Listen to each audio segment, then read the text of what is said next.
खबरें खेती के कार्यक्रम में आप मन के स्वागत है। जय जोहार। सबले पहली आज के खास खबर। छत्तीसगढ़ में आइसोपाम के अंतर्गत मक्का विकास कार्यक्रम लागू। फूलगोभी के खेती में बेहतर जल एवं रोग नियंत्रण। भिंडी की अर्का अभय वैरायटी। कुंदरू के सफल खेती। नीति कृषि के क्षेत्र में हरदम नवा बदलाव आवत रही थे और ये बदलाव मन ला किसान मन ह अपना के फायदा उठा सकत है। मक्का फसल के खेती और उत्पादन में बढ़ोतरी करे के उद्देश्य ले संपूर्ण छत्तीसगढ़ में आइसोपाम के अंतर्गत मक्का विकास कार्यक्रम चलाए जाते। ये योजना में सभी श्रेणी के कृषक शामिल हो सकत है, लेकिन लघु सीमांत, अनुसूचित जाति जनजाति और महिला किसान मन ला प्राथमिकता दिए जाते। ये योजना के अंतर्गत किसान मन ला प्रमाणित बीज, जैविक नियंत्रण, निंदानाशक दवा और कीटनाशक दवा पर 50% के अनुदान दिए जाते। एक अलावा पौधा संरक्षण यंत्र, स्प्रेयर डस्टर के खरीदी पर घलो 50% के अनुदान दिए जाते। किसान मन ला शासन के ये नीति के लाभ उठा के अपन आर्थिक स्थिति में सुधार करे बर मौका मिलही। बेहतर तकनीक फसल से संबंधित जानकारी ला लेके अगर कहीं फसल के उत्पादन किसान मन करें तो खेती में ओमन ला बहुत अच्छा उत्पादन मिल सकत है। वैसे तो भिंडी पहली सबो मौसम में नहीं होवत रही से, पर नवा किस्म के बीज आए ले 12 महीना भिंडी है बाजार में मिलथे। जैसे अर्का अभय वैरायटी बड़ा ही सुंदर होथे। एखर पौधा है छोटे बड़े दोनों किस्म के होथे और ओखर साथे साथ शाखाओं वाला भी होथे। एखर फल 5 धारियों वाला हरे रंग के होथे। एखर उपज है लगभग 100 से 150 क्विंटल प्रति हेक्टेयर होथे। ये भिंडी के बाजार में बड़ा बढ़िया मांग रही थे। भिंडी के बुआई बर खेत ला 2-3 बार जुताई कर मिट्टी ला भुरभुरी कर समतल बना लेना चाहिए और कतारबद्ध तरीका ले बुआई करना चाहिए, जेखर ले पैदावार ज्यादा होथे। अब खेती से संबंधित खास खबर। छत्तीसगढ़ प्रदेश में शुष्क खेती की आधुनिक तकनीक अपनाते हुए किसान भाई मन ला खरीफ के साथ साथ रबी फसल ले बर प्रोत्साहित करे जाही, जेकर बर 40 लाख हेक्टेयर में प्रदर्शन करे जाही। कृषि उपकरण कृषि के मशीनीकरण ले बहुत सुविधा होते किसान भाई मन ला। एकर से समय, श्रम और लागत तीनों के बचत होते। ये इसको पावर टिलर बोलते हैं। ये भी पावर टिलर जैसे हम लोग ट्रैक्टर में रोटोटर का काम कराते हैं ना, उसी तरह इसमें भी ये फाल लगे हुए हैं रोटोटर, जिसको रोटोटर बोलते हैं। और ये छोटे किसान भाइयों के लिए बहुत अच्छे मतलब चीज़ है, जिसे मट्टी को बहुत ढेला जैसा रहता है ना, उसको बारीक कर देते हैं। बारीक करके फिर मट्टी उपजाऊ बन जाता है। नई किस्में नवा किस्म अपनाए ले, नवा बीज अपनाए ले, उत्पादन और गुणवत्ता दोनों में सुधार होते। फूल गोभी में सबसे पहले जल सिंचाई रोपाई के तुरंत बाद करना चाहिए, काबर की भूमि में सिंचाई के द्वारा पौध वृद्धि और कर्ड बनने तक नमी बने रहना आवश्यक है। एकर साथे साथ अगेती किस्म के 15 से 20 दिन तक के अंतराल में सिंचाई करते रहना चाहिए। एकर साथे साथ खरपतवार निकाले और मिट्टी के पपड़ी ल तोड़े बर 1-2 बार निंदाई गुड़ाई करते रहना चाहिए। खरपतवार हेतु 2 से 3 किलोग्राम एक्टिव इंग्रेडिएंट प्रति हेक्टेयर के दर से तथा 1-2 हाथ से निंदाई गुड़ाई कर खरपतवार को नियंत्रण कर सकत है। अगर कोनो किसान है नवा तकनीक अपना के सफलता पूर्वक खेती करते तो ओकर सफलता से आन किसान मन ला घलो प्रेरणा मिलते। आजकल किसान भाई मन धान, गेहूं, सरसों, चना के साथ साथ कुंदरू के फसल लगा के भी अच्छा कमाई करत है। ऐसने कुंदरू के हमर किसान भाई अभय सोनकर है अपन 2 एकड़ खेत में कुंदरू के खेती करे है। हमला अभय सोनकर भाई ह बताते कि अपन खेत में कुंदरू के खेती करे में 15 से 20 हजार खर्चा आए है। जोताई बोआई करे में और ओला पूर्ण विश्वास है कि ओला कुंदरू के फल ला बाजार में बेच के 60 से 70 हजार तक के फायदा हो जाही। ये सफलता ला देख के आन किसान मन ला भी ओखर से प्रेरणा मिलथे। आज के अंक में बसत के दूसरिया अंक में खेती किसानी से संबंधित नवा जानकारी लेके फिर आबो। तब तक बर जम्मो झल्ला। जय जोहार।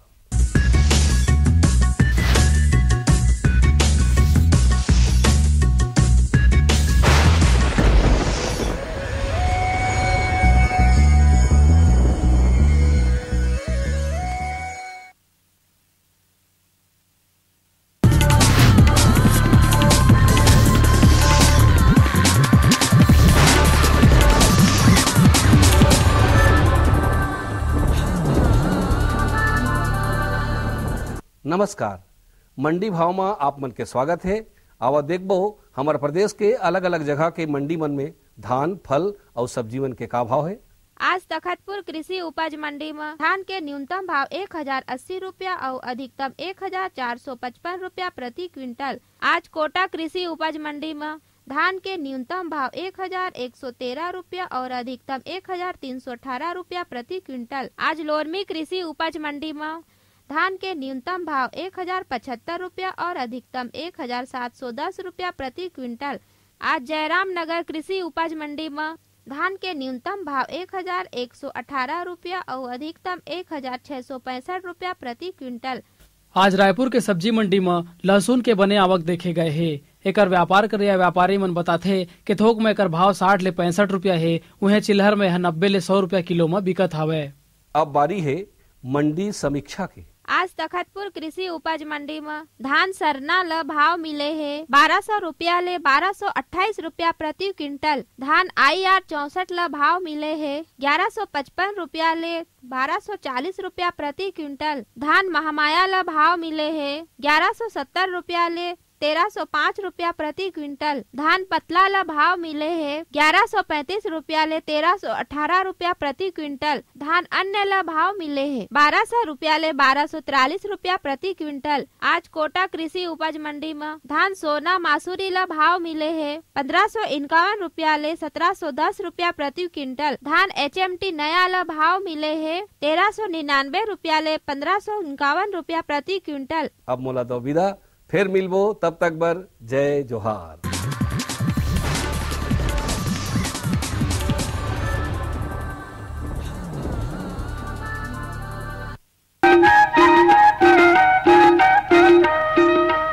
ये लो और बताओ। बस। अरे ये क्या भैया जी, बस इतनी सी रासायनिक खाद? किसानी छोड़ रहे हो क्या? किसानी नहीं, नादानी छोड़ रहे हैं। मिट्टी की जांच कराई है। अब तो लालाजी जितनी जरूरत है उतने ही उर्वरक खेत में डालेंगे। हाँ, किसान भाई आज ही अपने जिले की नजदीकी भूमि परीक्षण प्रयोगशाला में मिट्टी की जांच जरूर करवाएं और मिट्टी में पोषक तत्व, नमी व पौधे के विकास को देखते हुए केवल जरूरत के अनुसार ही पोषक तत्व डालें। और हाँ, मिट्टी में गंधक, जस्ता, बोरोन जैसे सूक्ष्म पोषक तत्वों का पता लगाना भी न भूलें। उर्वरक और जैविक खाद के सही उपयोग से भूमि का उपजाऊपन बनाए रखें, उत्पादकता बढ़ाएं, खर्चा घटाएं और बहुमूल्य विदेशी मुद्रा बचाने में भी सहयोग दें। और हाँ, धीमी गति से नाइट्रोजन उपलब्ध कराने वाले उर्वरकों जैसे नीम लेपित यूरिया को प्राथमिकता दें और यूरिया का पत्तों पर छिड़काव करें। अरे वाह, तू तो सचमुच समझदार हो गया रे। अधिक जानकारी के लिए संपर्क करें जिला कृषि अधिकारी या किसान कॉल सेंटर। अम्मा खाना दे दो ना। सबर कर गोलू, अभी दाल नहीं गली है। तू फिक्र ना कर गोलू की अम्मा, अब की बार अपनी दाल खूब गलेगी। क्या मतलब जी? अब की बार NFSM के तहत दाल की पैदावार को बढ़ाने के तरीकों को दिखाने के लिए देश में 1000 क्षेत्र चुने गए हैं, जिसमें हमारा इलाका भी आ गया है। पर इससे हमें क्या फायदा? हमें 5 एकड़ खेती के लिए खाद और कीटनाशक के अलावा बढ़िया बीजों की एक मिनी किट भी मिलेगी। इतनी दाल का करेंगे क्या जी? अरे भगवान, सरकार ने दलहन का समर्थन मूल्य भी खूब बढ़ा दिया है और इनकी खरीद का भी पूरा इंतजाम कर लिया है। इससे आमदनी बढ़ेगी और फिर हमारा गोलू अच्छे स्कूल में जाकर के कृषि वैज्ञानिक बनेगा। हाँ, क्या करूं? हाँ, मैं ऐसे ही करूंगा। हाँ, अच्छा, मैं जा रहा हूँ। अच्छा, जी जी जी, हाँ जी जी जी। किससे बात कर रहे थे इतना हंस कर? किसान कॉल सेंटर विशेषज्ञ से खेती के बारे में सलाह ले रहा था। सुबह भी, रात को भी? किसान कॉल सेंटर सुबह 6 बजे से रात को 10 बजे तक खुलता है। रविवार को भी? हाँ भाई, साल के 365 दिन खुलता है। और इतना फोन का बिल कौन भरेगा? अरे, किसान कॉल सेंटर की सेवा मुफ्त है। पर तुम ये सब क्यों पूछ रही हो? मैं तो कुछ और ही समझी थी। किसान भाई, कृषि संबंधी समस्याओं का अपनी भाषा में तुरंत समाधान पाने के लिए पूरे भारत में किसी भी फोन से राष्ट्रीय हेल्पलाइन नंबर 1800-1801-551 पर संपर्क करें। किसानों का दोस्त किसान कॉल सेंटर।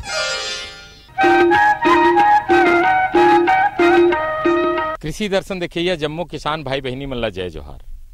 संगवारी हो हमार छत्तीसगढ़ के किसान भाई मन अतेक बढ़िया ढंग ले आधुनिक ढंग ले आजकल पढ़े लिखे जवान साथी मन काम करत है, खेती करत है और खेती में खासकर सब्जी की खेती बहुत बड़े रकबा में करत है। आज हम गोलिंदा किस्म के भाटा के खेती की चर्चा करबो।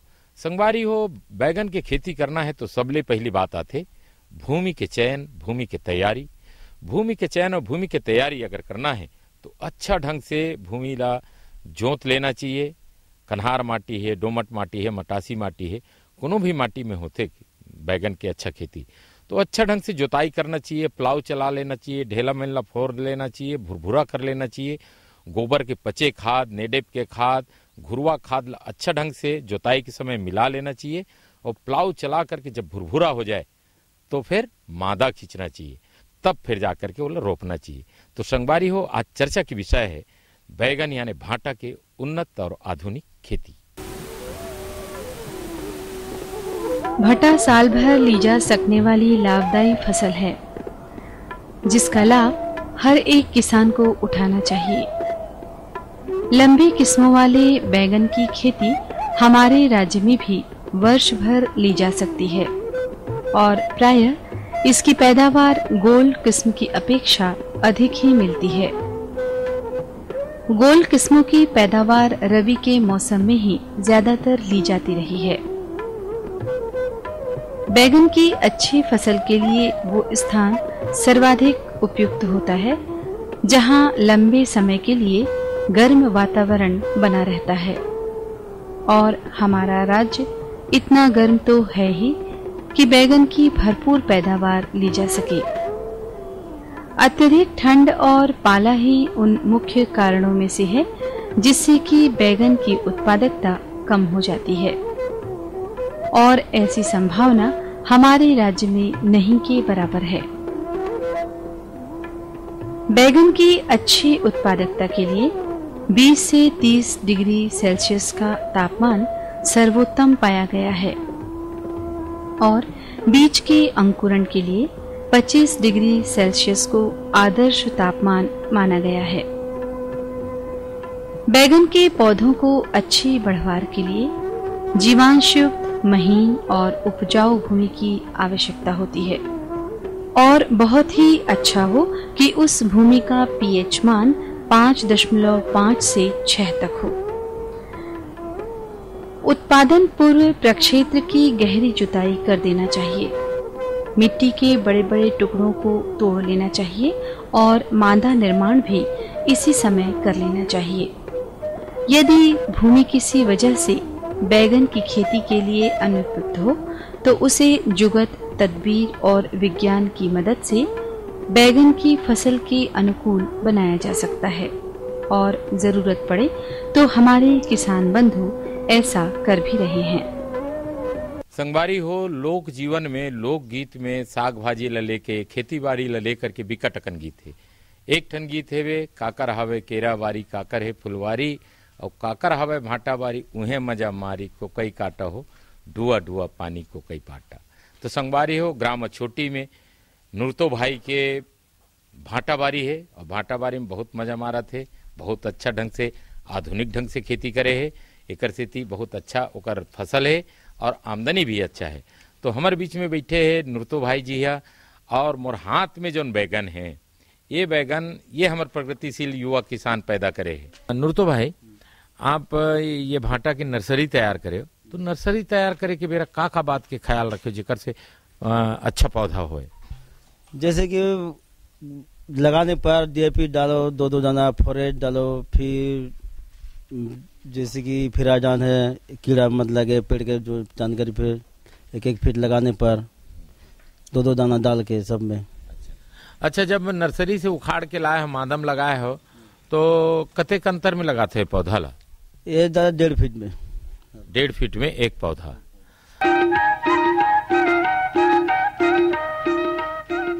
बैगन की खेती करना है संगवारी हो तो ड्रिप इरिगेशन सबसे बढ़िया जल प्रबंधन है। उमें खाद भी दे सकते हो, दवाई भी डाल सकते हो और पानी के सही उपयोग होते ओकर से आप मना खेती के रकबा बढ़ा भी सकते हो। तो संगवारी हो विस्तार ले जाना जरूरी है कि टपक विधि के माध्यम से कैसे हम बैगन के उन्नत खेती करन। तो आवा जानकारी लेवन टपक विधि से बैगन के उन्नत खेती कैसे लेना चाहिए, जल प्रबंधन ला टपक विधि से कैसे करना चाहिए। यदि बैगन की फसल को उचित सिंचाई मिल जाए तो ये उसके लिए अमृत तुल्य होती है, क्योंकि बैगन के पौधों को सदा नमी चाहिए होती है। शरद ऋतु में बैगन की फसल को 12 से 15 दिनों के अंतराल में यथासंभव सिंचाई दें। सिंचाई की उत्तम व्यवस्था के साथ ही साथ जल के निकास को लेकर भी चौकन्ना रहना चाहिए। सिंचाई के लिए टपक पद्धति का इस्तेमाल किया जाए तो और भी बेहतर होता है। जल प्रबंधन की दृष्टि से अधिक बरसात वाले क्षेत्रों में ऊंची उठी हुई मेड़ों में रोपाई करना चाहिए और गर्म क्षेत्रों में या गर्म मौसम में फरो बेड में पौधे लगाना बेहतर होता है। ध्यान रहे कि एक स्थान में केवल एक ही पौधा लगाया जाना चाहिए। जल प्रबंधन का ध्यान रखा जाना हमारे राज्य के लिए बहुत ही जरूरी है। अच्छा, पानी के का प्रबंधन करे हो, किस ढंग के पानी देते हो? पानी के जो ड्रिप है, एमोनियम सल्फेट, मैग्नीशियम सल्फेट, ये सब 19 सब चलते ड्रिप पाइप में। अच्छा, ये बहुत बढ़िया बात कहे हो कि आप मन ड्रिप के माध्यम से खाद देते हो। एक बात बताते हो, जब जमीन तैयार करके जब ये जो ये किस्म है भाटा के कई किस्म होते, लेकिन एक गोलिंदा भाटा किस्म है, ते कौन सी किस्म है और कथे ककन में खेती करा था? 1.5 एकड़ में है, 2.5 एकड़ में है, जो थरा डाल के वही 200-250 ग्राम मतलब हो जाता है 2.5 एकड़ में। तो ये किस्म बताते हो, किस्म कहा है? देसी भाटा मतलब गोलिंदा। अच्छा, हाँ। देसी गोलिंदा भाटा की किस्म है। ये भाटा ला आप 2.5 एकड़ में लगाए हो और ड्रिप से पानी देवत हो, खाद भी देवत हो, और खाद लता आप बताए छो कि गोबर के खाद, नेटप के खाद और DAP वगैरह ये सब देवत हो। तो ये बताते हो कि ये 2.5 एकड़ में मतलब अभी आपके भाटा टूटना शुरू हो है, तो फसल चक्र में 2.5 एकड़ में कतक के आमदनी हो जाए आप लागत छोड़ के? लागत छोड़ के 2 लाख रुपए हो जाए।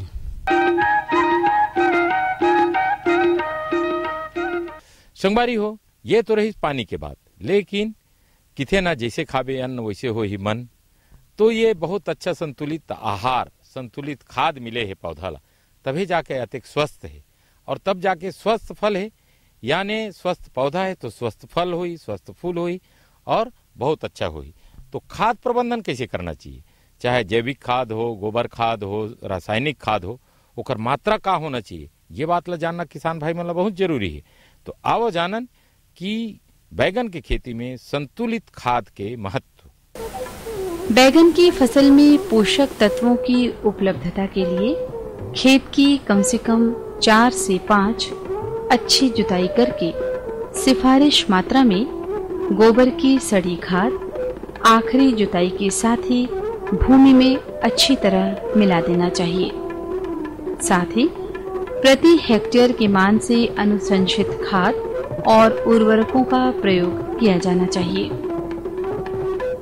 बैगन की फसल के लिए खरपतवार का नियंत्रण भी बहुत आवश्यक होता है।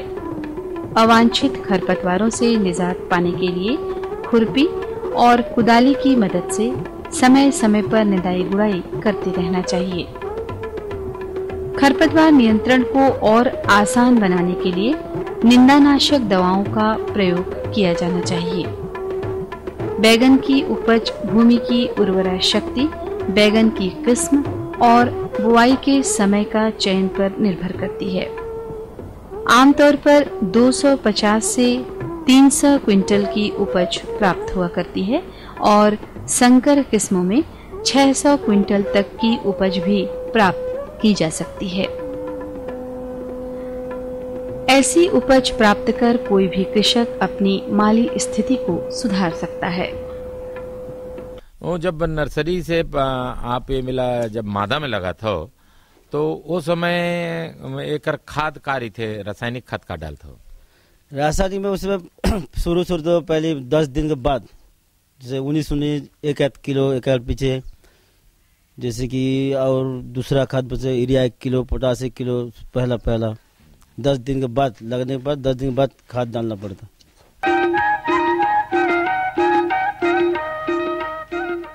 संगवारी हो भाटा में बहुत अकन रोगराई लगथे और बहुत अकन कीड़ा मकोड़ा लगथे।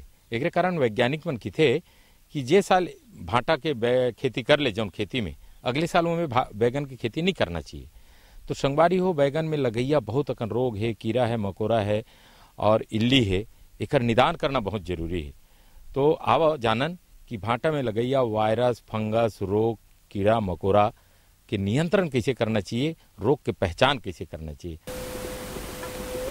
तना छेदक या फल छेदक बैगन की फसल में लगने वाले प्रमुख कीट हैं, जिसका कि प्रबंधन यदि वक्त रहते न किया गया तो ये कीट 50 से 75% तक की फसल को नुकसान पहुंचा सकता है। साथ ही प्राप्त फसल का बाजार भाव भी कम हो सकता है।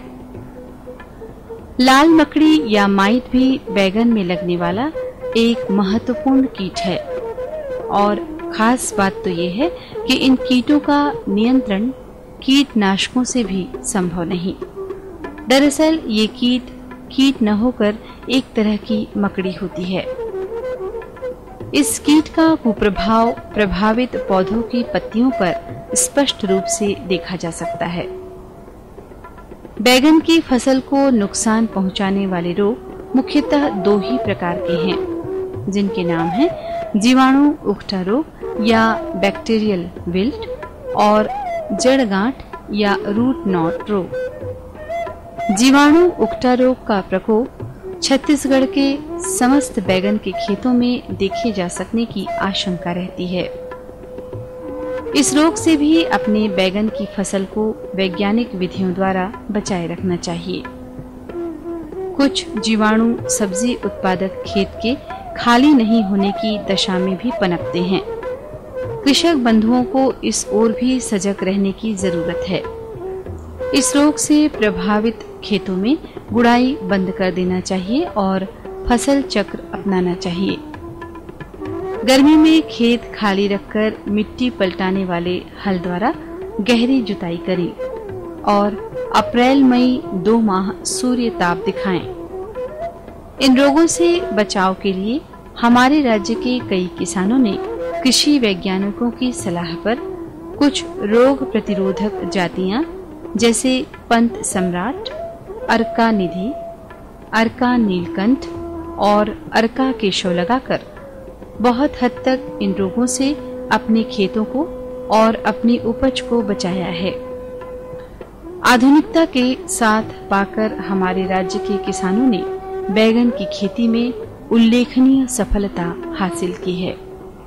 एला बताते कि अधिक चमकीला और स्वस्थ फल एला तो जात बाजार में आदमी खरीद ली तुरंत। तो ये चमकीला के लिए का राज है? ये है 1919 है और 52-034, 16-8-24 इस सब खाद के ऊपर से भी छिड़कना पड़े, नीचे से भी देना पड़े, तब चमक आए। भाटा में कौन कौन से रोग लग जाते और ओकर निदान कैसे करता हो? जैसे कवच है, ब्लाइटिस है, जैसे कि उसको पत्ता में दाग हो गया, कवच हो गया। फिर दूसरा नीचे से फिर और दाग पड़ेगा तो ब्लाइटिस है, फिर है ब्लैटान। इस सब रोग मतलब छिड़कना पड़ता पत्ता के लिए।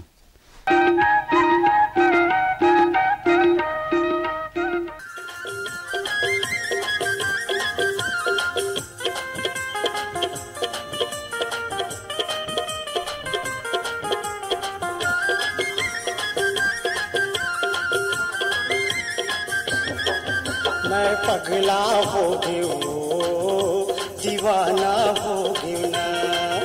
मैं पगला हो गयो, दीवाना हो गयो ना। मुश्किल हो गे मोर जीना, मुश्किल हो गे मोर जीना, गौ तला देखे बिना।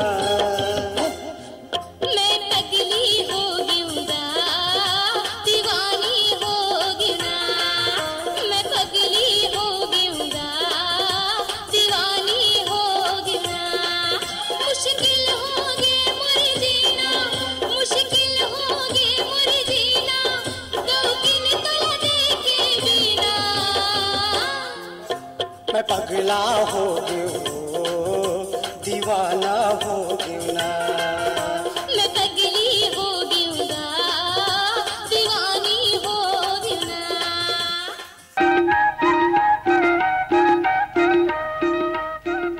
संगवारी हो आज आप मन ह बैगन के उन्नत खेती आधुनिक तरीकल खेती के बात ला विस्तार से जानकारी ले। संगवारी हो आप मन बैगन की खेती करत होता या बैगन की खेती करे के मन बनावत होता, ये जम्मो बात ला जो जानकारी ले हो ओला पूरा धरिया और अच्छा ढंग से बैगन की खेती करी हो। संगवारी हो कृषि दर्शन कार्यक्रम हमारे किसान भाई मन के समृद्धि के कार्यक्रम ओकर जानकारी के कार्यक्रम में आप मन कृषि दर्शन कार्यक्रम जरूर देखत रहे करो।